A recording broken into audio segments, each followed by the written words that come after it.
Oh, Hi, we're both Marianne here. Williamson. How are you doing? Oh, sorry, I got to turn the volume up. There we go, all the way up. Perfect. Welcome to our TikTok live, Marianne. Thank you, Lance, for doing this with me. Of course. Well, I was telling everyone, I just got to know you. I mean, I've known of you, of course, forever, but we got to know each other personally a couple of days ago through our friends Francis Fisher, who we just adore. And we just had a really great conversation. And I think everyone needs an opportunity to listen to you and to ask you some questions also. So I wanted to do this TikTok live and have different generations represented. I have my mom here, who is a baby boomer. I have Gen Z here, Ella. I have my husband, who is a millennial, and I represent the Gen X, cusp, the zennial, generation. But we just wanted to have a fun conversation with you and hear what you think the state of the union is right now and what we can all do as human beings, because we're all in this together. So I don't know if you wanted to say something to everyone right at the front before I get into it, but the floor is yours. You know, Martin Luther King used to talk, as did Mahatma Gandhi, about the world outside us and the world inside us. So the world outside us is in some very, very difficult situations. But the world inside us is what it has always been. We're good people deep in our hearts. I think people everywhere are. But we have to face the gap that exists between the world of love that we hold in our hearts. Hold on a moment. I'm looking for something and I was hoping I could get some help here. Oh, did you get them for me?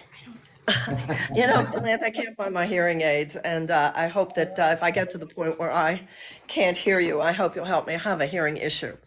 Okay, we're I going back to the world in our hearts versus the world outside us. The world in our hearts, we want to start with. We're good people, no better or worse than the people in any other country. But my experience of a lot of years, of a 40-year career, both in terms of personal growth and transformation and spirituality as well as politics, is that we're decent people, we're good people, and we want what's best for everyone. But then there's the outer world. And the outer America is in big trouble. It's in big trouble. And we have allowed the things that are the real pillars of what makes a free society happen, which is our dedication to, as much as possible, everybody having a fair shot, everybody having a fair shot at education and just the sort of bare minimums of life so that people can live. That dream of what's possible for people has really been shot. And I think that has put so many people in anger and frustration and struggle and despair. And in the space of all that despair, people are angry and people are resentful. And there's a mean-spiritedness today. And nobody else is going to fix this except us. And we've got to show up for this moment, all of us. And we have to do it in our personal lives, how we are in our personal relationships, how we are in our professional lives, how we are even on social media. And we also have to do it politically in terms of public policy. So this is not a moment to talk about how other people need to do it differently, so much as it is a moment for us to really in our own hearts show up for this moment, not only in our own lives and for ourselves, but also as citizens and with each other. This is not the first moment that America has been in trouble. We've had a lot of trouble before, and other generations rose up. They rejected slavery. They rejected the institutional suppression of women. They rejected segregation, and it's time for us to reject the harsh aspects of the way America is organizing ourselves today and embrace a new chapter and a new beginning and something much more beautiful and true. It's our turn. It's our turn. Our generation has to show up for ourselves and for our country and for our world in one of those ways that not every generation has to. Okay. Well, I think this is a perfect lead into what I wanted. My mom's here. Come on, mama. This is my mom, Diane. She is a conservative from Mississippi. And I was asking her before we did this interview. I actually asked everyone from the different generations what they're most concerned with today. What is the topic that just really eats at them? And we were talking about the divide that we're seeing in this country. It's just so divided, and there's so much hate now. And you were telling me earlier that you've seen it. I mean, you were born in the 50s, and you've seen so much of the politics that have gone on. But she was saying it was really kind of after 9/11 when we had the cell phones in our hands and the social media started happening, that she started seeing the great divide that she's never seen before. You want to explain that? Well, it's just really sad because for the first time, I'm 72 years old, so I've seen for the last 20 years the country that I love just being divided into two parts, and everybody just hates each other. And it just bothers me. That bothers me more than anything else that I see right now that's happening. Yeah. So her concern is, so how do we deal with the social media of it all, the misinformation, the not getting to the truth of it all? And also I've seen it too, where once cable started and you have these talking heads, and just everything became opinions instead of facts. And we can't even call it news, but it's no longer, I don't even know how we legally can call some of these news because it's just opinion. How do we find those facts, and do you think social media is a danger to us instead of helping us? Well, first of all, how old did your mother just say that she is? I'm 72. Right. Well, I'm 71. So we grew up in the same generation. So on one hand, what you're saying is true. I remember dinner table. My uncles would say, "Don't listen to your father. You'll never make any money." And then my father would say, "Don't listen to your uncles. They won't survive the revolution." And then my mother would come in and say, "Okay, who wants roast beef and who wants chicken?" I mean, it was like, it's dinner table conversation. And you're right. It's not that way now. But it's also true, as both of you have said, we didn't have social media yet. And also it's true, and Lance, your mom can tell you, we listened to Walter Cronkite. We didn't listen to what you're talking about, which is these talking heads. Either they're just to support the Republicans or just to support the Democrats. So I think a lot of it is put the tablet down. We know the positive aspect. If we didn't have TikTok, you and I wouldn't be here right now. We all know the positive aspect of social media, but we also know the addictive parts. We know the ways it's eating our brain. And also, what I've learned? The place where I learned so much is on airplanes. And I'll be sitting next to someone on an airplane. They don't know you yet. They have no prejudgments. They don't know what your politics are. And I have found myself having really good conversations with people who had very, very different politics, but I didn't lead with my ideology. And then when political issues came up and they would talk about how they felt about something, even if it was different than how I felt, first you find that sweet spot inside yourself of just radical goodwill for the person sitting in front of you. And it doesn't make us enemies. Your mother just said your mother is a Trump or a conservative from Mississippi. I'm a progressive, from Texas, but we're living in a space in our hearts where so what? So what? And we just have to cultivate that. And I think that more people want that. There are sources in this country. There's a book by a man named Matt Taibbi called Hate Inc. that really goes back. There was a man named Roger Ailes. He started all this, and then the people on the left figured it out too. Ooh, we can make a lot of money just upsetting people. We can make a lot of money making it about hatred rather than about love. And we all know at this point what it's done. And we just have to say, I'm not going to participate in that. I think there's a yearning now. People are kind of yearning for stuff that we didn't expect to be yearning for. We just need to, it can't be fixed with a big brush. It can just be fixed one conversation at a time. Don't you think? I mean, I agree. And, going back to the news, and you all watching, Walter Cronkite, I think especially then, I feel like things were regulated, right? You couldn't go on national television and lie, like know that what you're saying is an absolute lie. Now I feel like you can. And is there a reason that we're able to call it news, but yet know that you're lying and be able to share that with the public? Where was that change? Well, there are two things. One has to do with Ronald Reagan, and one has to do with Bill Clinton. And when your mother and I were growing up, there was in a newspaper office, the news department and the sales department weren't even on the same floor.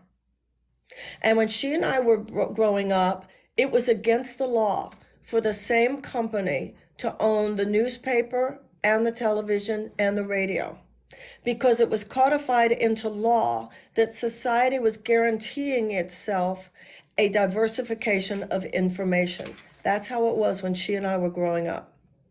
Two things happened. First of all, it was Ronald Reagan who got rid of the fairness doctrine, which is if one opinion was expressed, then another had to be given the space. And then during Bill Clinton in 1996, it was called the Telecommunications Act. And with the Telecommunications Act, they allowed just a few companies to monopolize and to buy up everything. Like when your mom and I'm sorry, I keep referring to your mom. What is your name? I don't want you to. Diane. What is your name? Diane. Did you say Donna? Because we haven't found my Diane. hearing aids. I'll be so grateful. Thank you. Diane, right? Is that what you said? Before that, like I said, the same company couldn't own all those things. Today they can. And that's why when Diane and I were growing up, they didn't have the expression mainstream media. And you had these great people like Walter Cronkite, and we all believed in them and we took them very seriously, and they were like statesmen. There were not just politicians then, there were statesmen, and there were not just journalists, they really serious ethical, they were holding up the ethics of it all.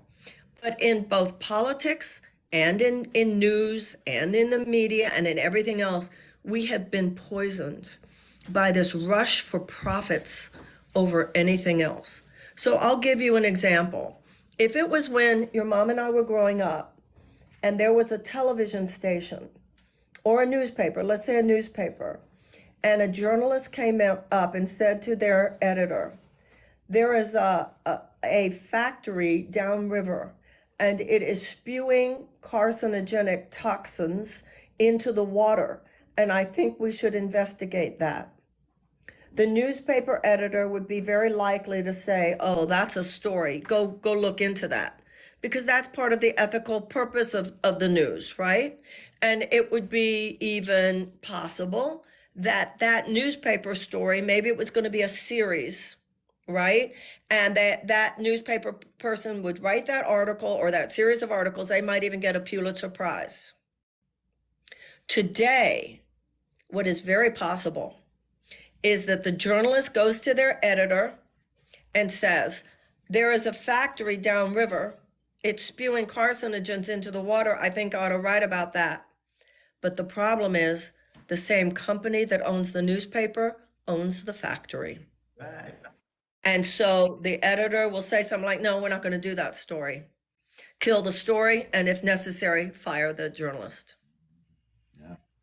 That's what happens when these huge corporate monopolies own everything, so that corporate interests of these huge monopolies just kind of eat up the public sphere.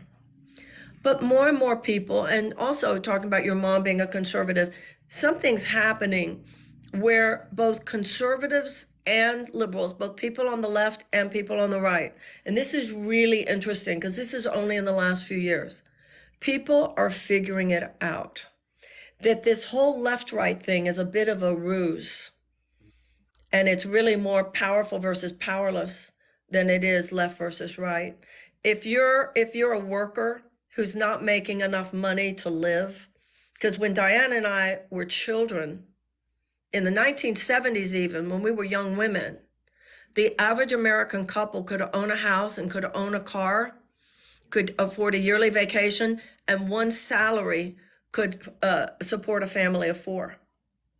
Today, there are people who are highly educated who are having to work two jobs just to make ends meet.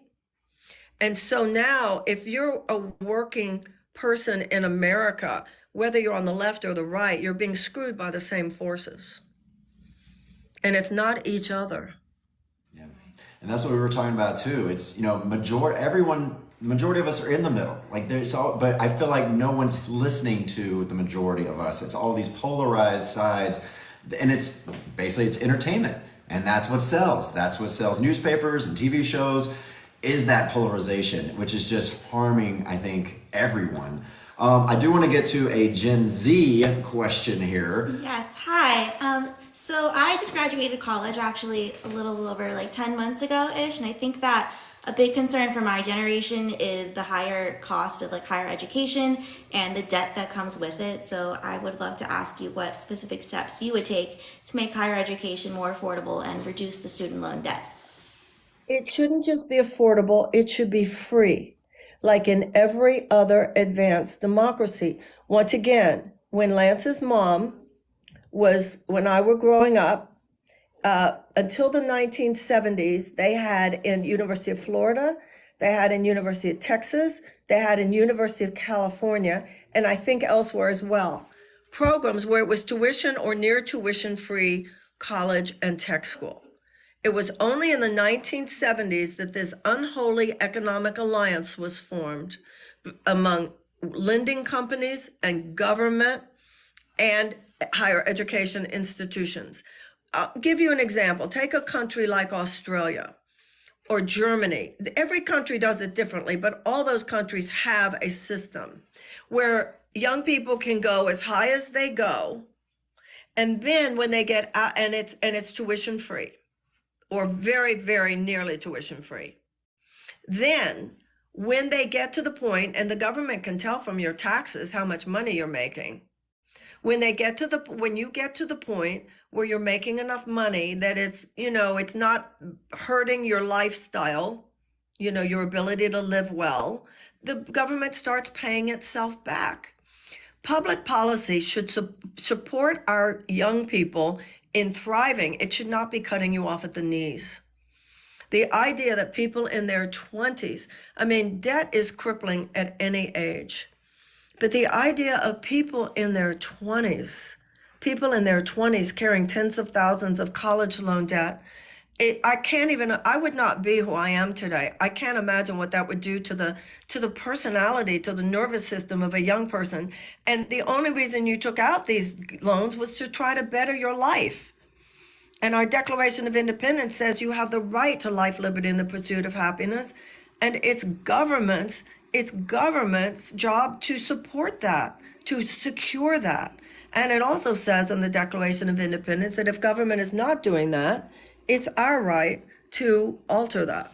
So we should be having a conversation about completely tuition-free college and tech school the way there was in this country before the 1970s. I also believe, all these other advanced countries, universal health care, everyone's always talking about these things, but the number one question is, how do we afford it? How do we, literally, how are we supposed to pay for all of that? A study came out recently that said that if we had universal health care, we would save $5 trillion over the next 10 years. It would actually, let's talk about all the ways in which there would be more money if we had universal health care. First of all, right now we're paying for not having it with our lives. We have 68,000 people who are dying every year from lack of health care. We have 1 in 4 Americans who are living with medical debt. We have 18 million Americans who cannot afford to pay for the prescriptions that their doctors give them. We have 75 to 90 million people who are underinsured or uninsured. Remember, Lance, it's not just uninsured, but it's underinsured. There are millions of Americans whose insurance will pay for them to go to the doctor, but they won't pay for them to get the test that the doctor orders. It won't pay for them to get the operation that the doctor wants, or to pay for the pills. I had doctors say to me, I don't even know why I bother to practice medicine. It's heartbreaking. I tell people what they need, they can't afford it.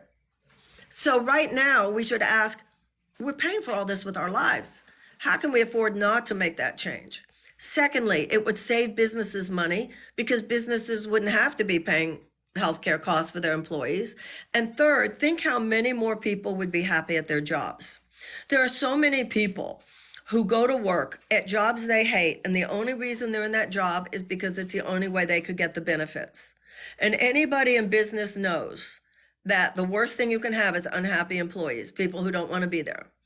It would just release people. There is so much tension and anxiety and pain in this country because of people's fear about sickness, places that they don't even have guaranteed sick pay in this country. It's terrible. How can we afford not to? You know, the president just struck 85 strikes. Those are the batteries, that's okay. 85 strikes, military strikes in Iraq and Syria. Nobody's asking today how he's paying for that. I mean, it's There are a true. lot of questions about why he's even doing it that we really need to discuss as a nation. But one thing that's not coming up is how he's paying for it. I know, and that's a whole nother conversation of our military spending. I mean, it's just incredible the budget we have of that, and I feel like we overspend on everything. And again, getting to a different subject of arms dealers and all that type of stuff. It's you know, a lot of people are making billions and billions of dollars, and I think we're just overpaying for so much when we can actually take a little sliver of that budget to give ourselves universal health care, free education. I do think it's possible. I just don't understand why everyone is so dead set against just trying it. Just trying it. That's exactly right, Lance. People have been it's like we've been trained to expect too little. It's just a PR canard. We've been trained to expect too little and to think that if we have just the basic minimum that it's necessary just to live a dignified life, or everybody have a chance to live a dignified life. People say, ooh, that's socialism. I mean, it's ridiculous. There are all these European countries. Every other advanced nation has universal health care. Every other advanced nation has tuition-free college and tech school. And this is part of the way we take care of our country. We could have subsidized childcare, paid family leave. I mean, there are people in this country whose lives are falling apart. And once again, when your mom and I were young, we had a thriving middle class in this country. We've gone backwards. We've gone backwards. When she and I were young, the average couple could afford a house and could afford a car and that yearly vacation and to send their kids to college, and one parent could stay home with the kids. But we have transferred $50 trillion from the bottom 90% to the top 1%. And it's wrong. I mean, it's not wrong that people can make money in America. It's great that people can make money in America, but too many people never get a chance to. Yeah, the wealth distribution is, and it gets worse every single year. I mean, the greed is so there. It's just sad. No one gets a fair. I mean, now this generation, Gen Z, they cannot afford a house. I mean, it's just they're. And a lot of her generation is worried about the environment and climate change at a time when President Biden has, ramped up fossil fuel extraction, not ramped it down, no matter who they are, Republican or Democrat, they fall in line with big oil. He's okayed the Willow Project. We have to go in a different direction. And there are people with diseases and deaths of despair. We call it a mental health crisis, but the mental health crisis is rooted in so many cases in deep economic anxiety.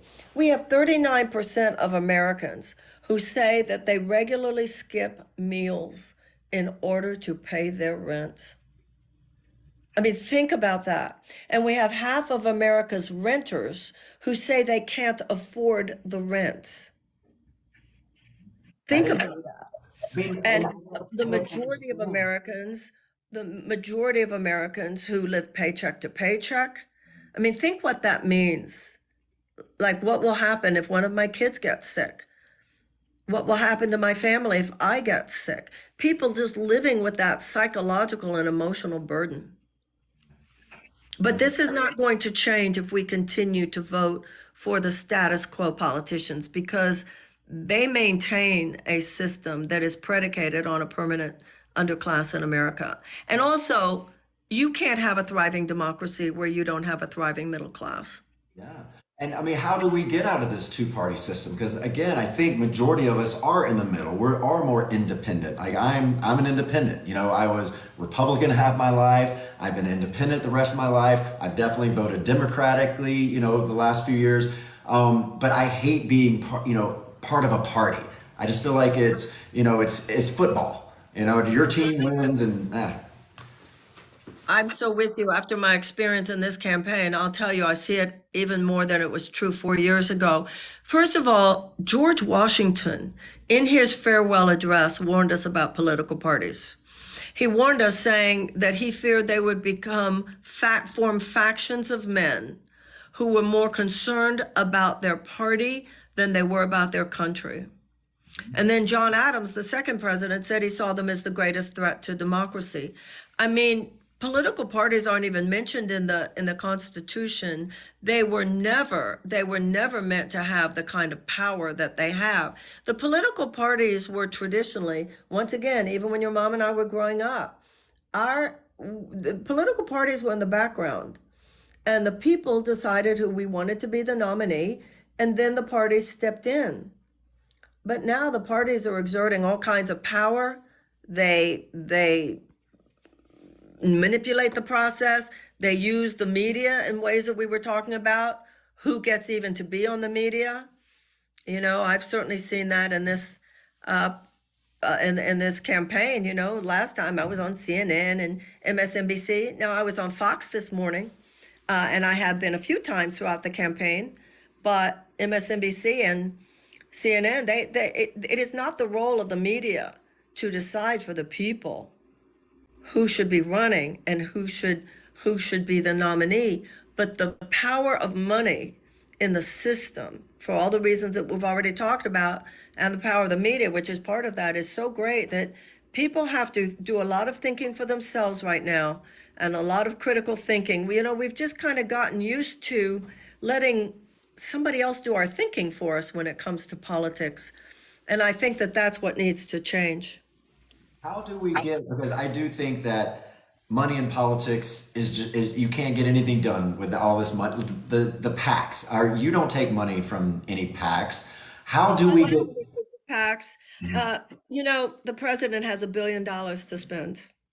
And that's what the Republican nominees that we'll be dealing with. These are multi-billion-dollar things. And then, in New Hampshire, my opponent, who had all these TV ads running for 4 days, and they were all paid for by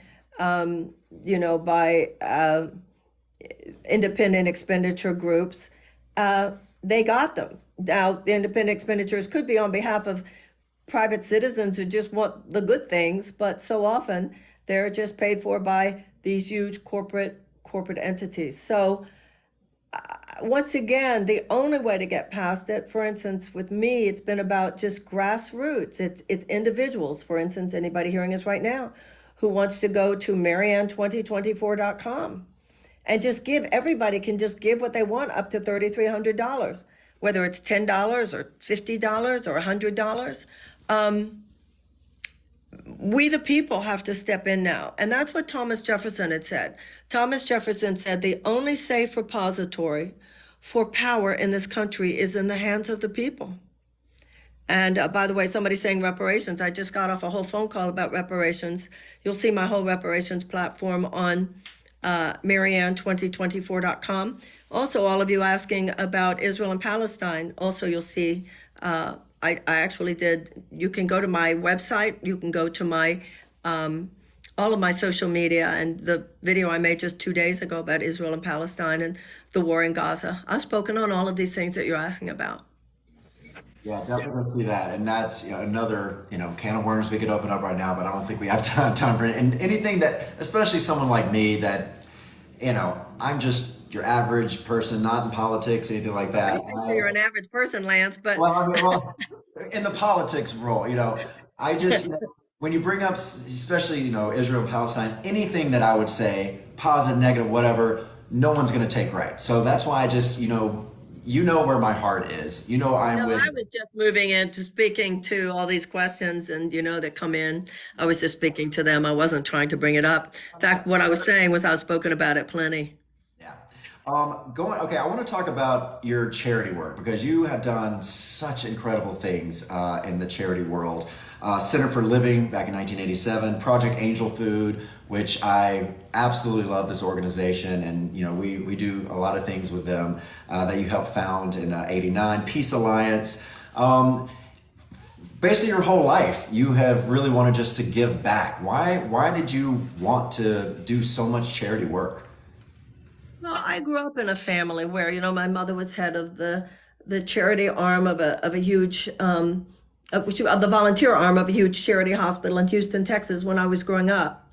That was always part of what I saw my parents do. And I think it's just part of being, we all do, no differently than you do. I'm sure your mom, and I'm sorry, what is the name of the young woman who's sitting there with you? This is Ella. Oh, hi. Hi. I didn't know if you were you because Ella has been the thing. I mean, we all have, people have decent hearts. Americans give a lot to charity. We are charitable people. I just think we need to remember that no amount of private charity can compensate for a basic lack of social political fairness either. We have to have both. So when my career began, Lance, in Los Angeles, talking about A Course in Miracles and spiritual subjects, it was completely serendipitous that I was in Los Angeles, and that's when the AIDS crisis burst forth.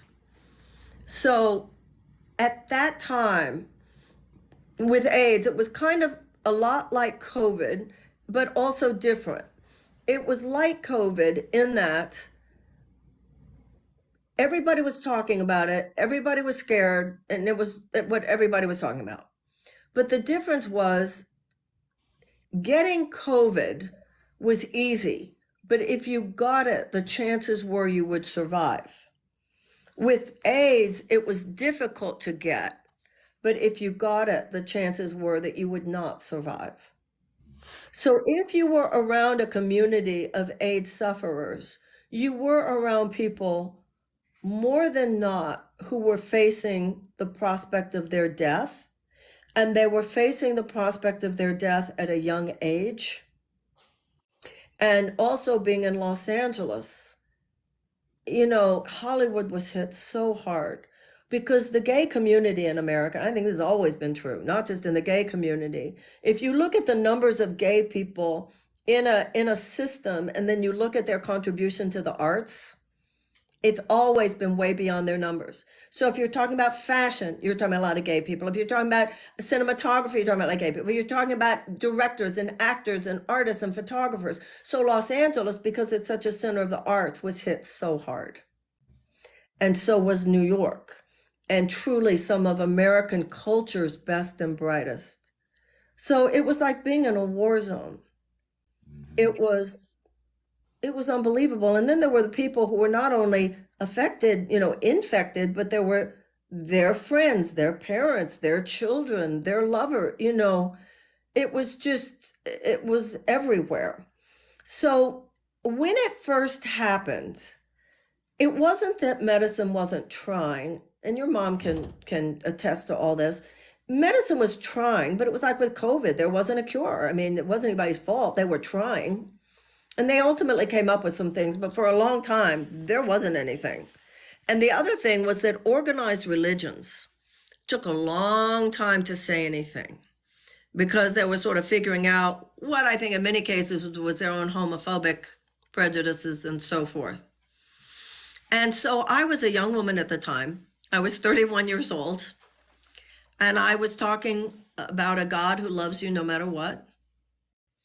And how when we love each other enough, miracles happen. So gay men in LA sort of gave me my career. It was a really profound moment.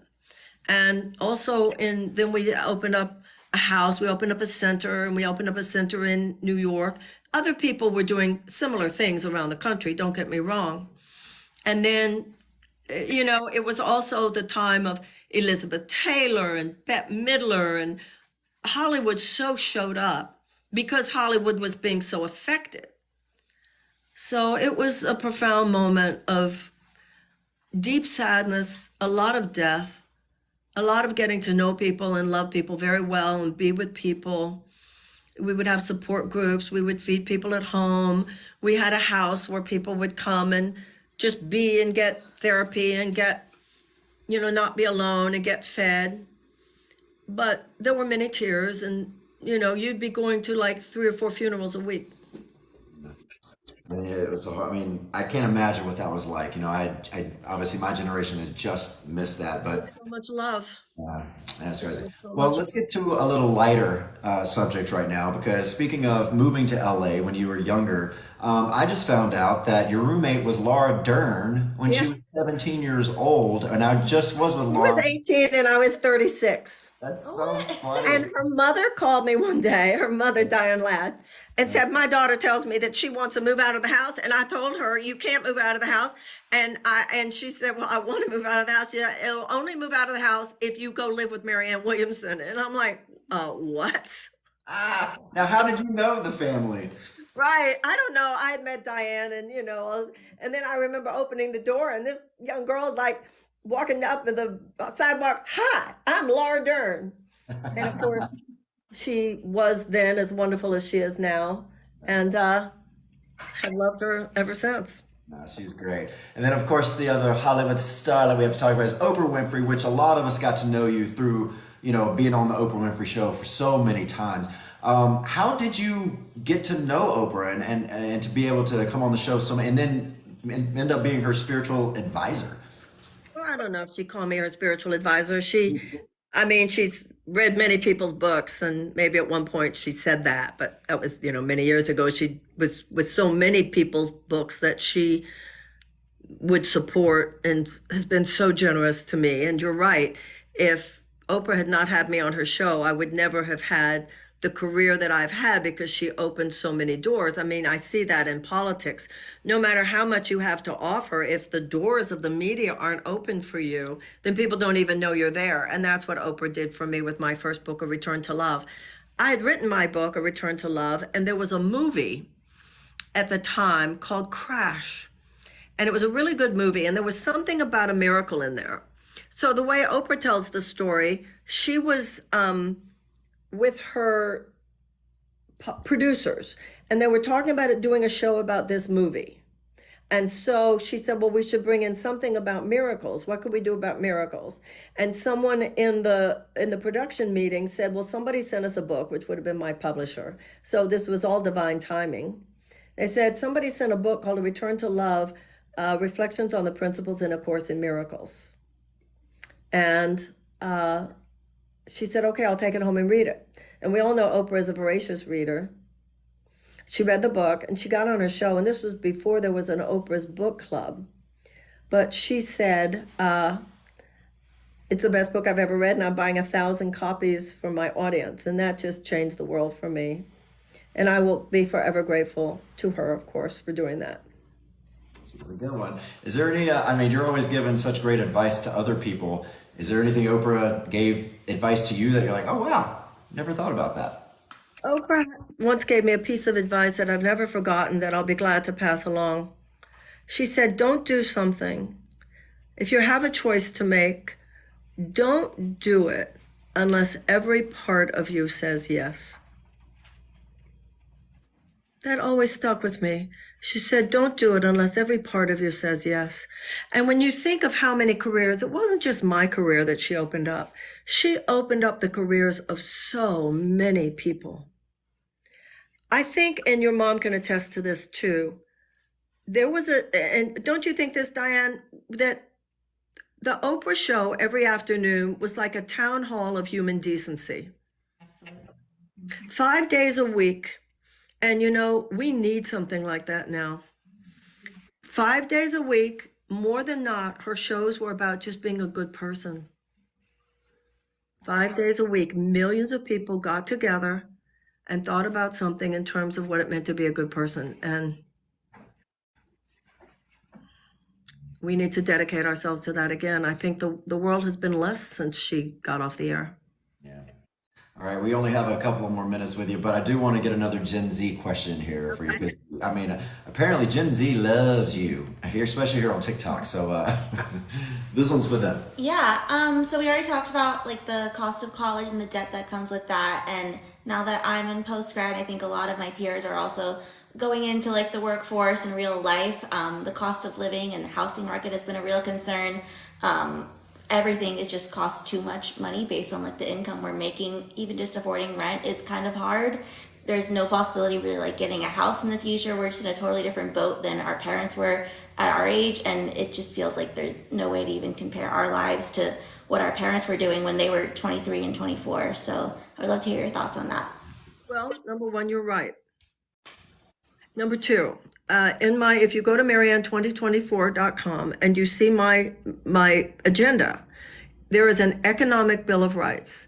An economic bill of rights would include Medicare for all, improved Medicare for all, so that it would be also include eyeglasses, dental, and hearing aids and healthcare, Medicare for all, tuition-free college and tech school, canceling the college loan debt using the Higher Education Act because it should never have existed, letting those kids get back into the economy, subsidized childcare, paid family leave, guaranteed sick pay, guaranteed housing, and a guaranteed living wage. We need an economic U-turn. Now, this is what we all have to remember. Everything I just said is considered a moderate position in every other advanced democracy. So there are people who would make it sound like what I just said is this major crazy left-wing stuff. It's moderate. And it used to be when your mom and I were young, looking at the world that way, that government policy is your money. It's your tax dollars. So why should it not be used to help you? We're not talking, and none of those things would make anybody rich, but all of those things would make people have the bandwidth to be able to create opportunity and create wealth and create families. And, Ella, we know, and Lance mentioned it earlier, people your age are just feeling hopeless. And this has got to change. And mine really is the only agenda which does call for fundamental change as opposed to just tweaking things a little here and there. But you and your generation, y'all are gonna, in order for these changes to occur, you and your generation do have to show up to vote. And you will be able to have a profound influence on this election, but you need to be doing it now in the primary season. Because if you wait for the general election, and the general election is just the people who are already keeping things the way they are now, I don't see things getting that much better for you. They'll get better here and there, but you should have the same kinds of opportunities that Diana and I had. And I mean, Lance, with your talents, you were going to make it no matter what the situation was, but everybody should be able to have an opportunity at a decent life, and that should be the American dream. That is nice. And I'm so glad that you have the opportunity to have a platform, and I'm so glad that you've entered the race, because I think a voice like yours isn't around that much. Again, I think you get kind of pushed out a lot from the polarized politics. You see during the debates and all of that, everyone's always just trying to make sure that you aren't even there to represent your ideals. But I just want to say thank you so much for just talking to us. Good luck in Nevada coming up this Tuesday. And I hope that we hear more from you. Even if you don't get the nomination, I think it's so important to hear your voice in this fight, because it is a lot of common sense, and I think common sense is something that is missing in politics right now. And thank you for your generosity and you sharing your platform with me, because it makes all the difference in the world. And I'd like to, if I could, just circle back to the first thing we said. We're a decent people, and we're going to pull through this moment.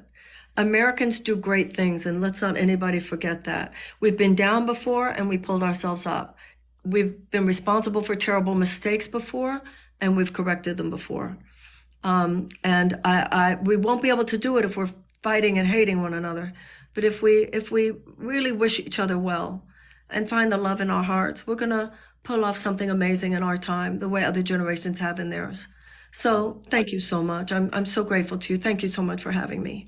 And I hope so. And we gave your old roommate Laura Dern an amazing award a couple of weeks ago at the Environmental Media Association Awards, and her speech was so incredible. And if I just encourage people to go search for that speech, because she says what you were saying right there. It's that, we all have to come together to make this happen. We're all being forced to hate each other, but the only solution is to reach out and do this together. We're all different, but we're all human beings at the core. As of many one. That's the first principle. We're many ethnicities, many cultures, many religions, sex, sexuality, but we are united by these common principles, and that principle has got to be our dedication to making our country a place that's more beautiful for everyone. Well, we hope to do that, and thank you so much for your inspiration. God And bless. thank you for Nice to meet you in person. Thank you. All my best to both of you. Thank you so much. Thank you so much, Marianne. Bye. Talk to you later. Bye. And thank you all for watching this TikTok Live.